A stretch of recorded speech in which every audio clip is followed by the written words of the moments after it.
Ja, hallo, schön, dass Sie mir wieder folgen. Ja, ich sitze hier im Park unter dem Baum der zwiegespalteten Weisheiten. Was heißt zwiegespaltete Weisheit? Das haben wir auch erst seit dem Ovidium, Oviorum, seit den Römern. Naja, gut, das ist jetzt mal.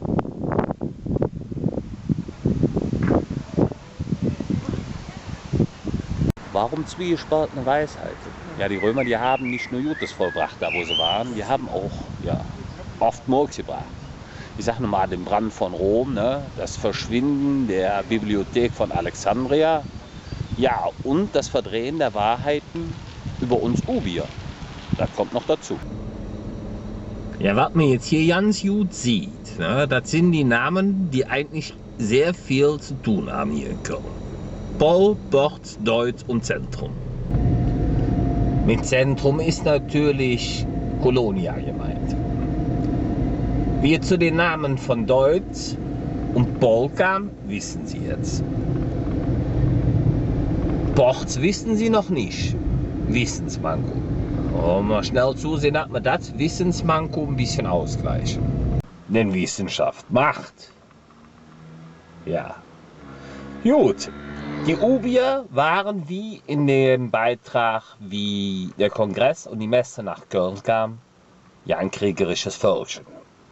Aber die waren nicht nur kriegerisch, die waren auch listig. Logisch, sind wir ja auch heute noch. Heute nennen wir uns Kölner.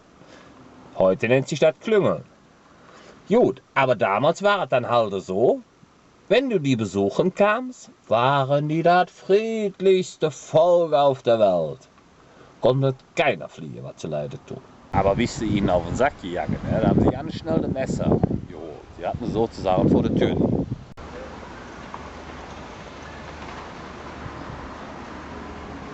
Also genau vom Ovidium Oviorium, direkt vor der Tür.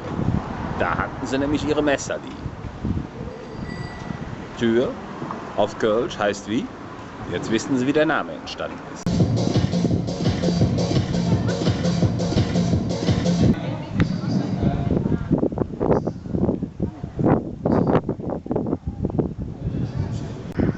Denken Sie sich jetzt mal die Brücken weg. Sehen Sie hier nur dieses grüne, flache Land.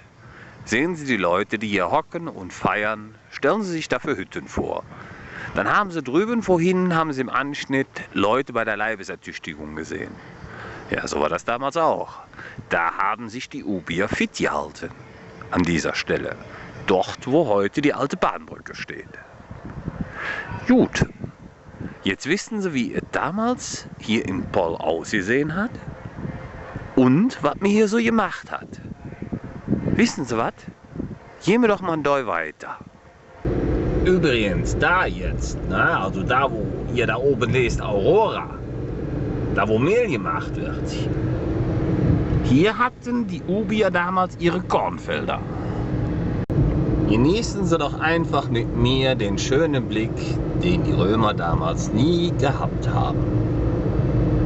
Jetzt gebe ich Ihnen erstmal ein Beispiel dafür, warum ich am Anfang am Baum der zwiegespaltenen Weisheiten stand. Wie vielleicht unschwer zu verkennen, befinden wir uns hier in Deutz. So, und hier in Deutz, gehen wir mal einen Schwenk hier rüber, haben wir die Deutzer Freiheit. So, jetzt drehe ich mal das Kamerachen auf mich. Ne? Seht zu, dass ich auch noch im Verkehr ordentlich mitfahren kann. Weil das ist ja wichtig, man will ja schließlich keinen Baut bauen. Ne? Weder zwiegespalten noch in echt. So. Gut, an der Deutzer Freiheit, und das wissen die wenigsten, dort fand damals der bereits von mir, in welchem Ding war das? Ja, wie der Karneval nach Köln kam, habe ich das erwähnt. Erster Aufstand der Ubier statt, gegen das Agrippa und im Klüngelus wegen ihrem Fest, das die da hatten, ne? So mit nackt über die Straße laufen und Halleluja, ne? Und ja, also wie gesagt, da fand der erste Aufstand statt und deswegen heißt es seit 2000 Jahren Deutzer Freiheit. Entstanden aus den Wörtern Jommene Döwige und der Weisheit Et Asta Liberatie oder wie es heute im Grundgesetz heißt, es hätte noch immer Joti gegangen.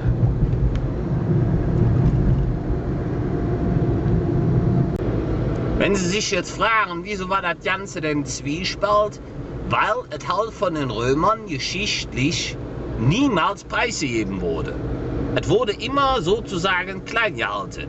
Deswegen weiß das heutzutage auch keiner. Als die Ubier das mitbekommen haben, dass man sie da drüben nicht so richtig für voll nimmt, dass dann also Zwiespalten aufgeteilt oder niedergeschrieben wird, haben sie das Ganze hier auf den Heumarkt verlegt, also ihre Demo. Ne? Und zwar dahin, wo jetzt das Denkmal von Friedrich Wilhelm III. Steht. Ehemals König von Deutschland, ehemals Kaiser von, ja, keine Ahnung. Aber dazu komme ich gerne später, wieso das Denkmal da jetzt in dem Kontext steht. Aber hierhin haben sie ihren Aufstand verlegt. Direkt vor die Türe von Klüngelus erstem Haus, das sich auch hier an diesem Platz befindet. Und zwar da, wo jetzt das Gilden in Zims ist, also praktisch die Heimat Kölscher Helden.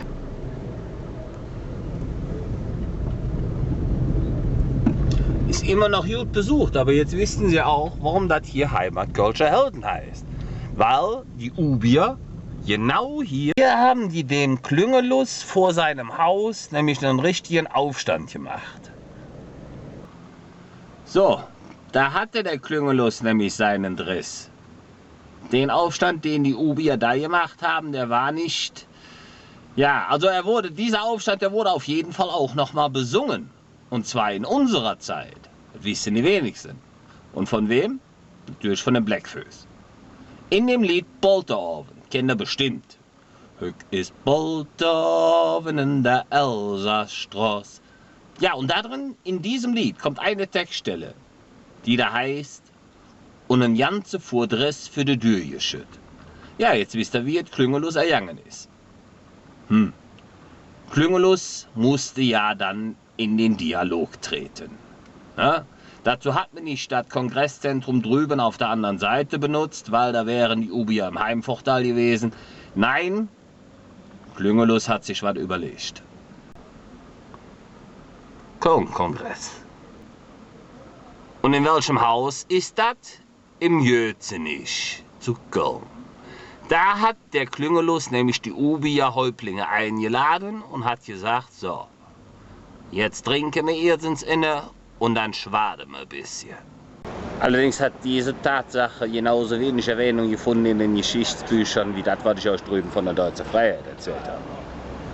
Was wir da übrigens sehen, ne, diese schwarzen Steine da am Jötzenich, das sind noch die ursprünglichen Steine aus Klüngelus Zeit.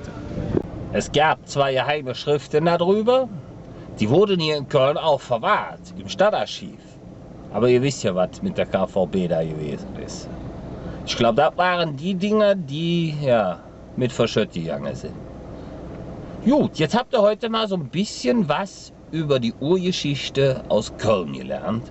Und jetzt wisst ihr auch, dass die Römer, wie eingangs erwähnt, nicht immer nur Gutes in die Stadt reingebracht haben, sondern dass sie auch zwiegespaltene Weisheiten sich hier haben in Köln verbreiten lassen. Deswegen ist es ja auch immer zu einer kleinen Rivalität zwischen Schelsig und richtiger Rheinseite gekommen, weil man halt immer auf der Suche nach der Wahrheit war. Nicht umsonst behaupten beide Seiten von sich, die schönste Rheinseite zu besitzen. Ja, freut mich, wenn Sie heute wieder was gelernt haben und dazu zugeschaut haben und ja, lehnen Sie sich wieder schlafen.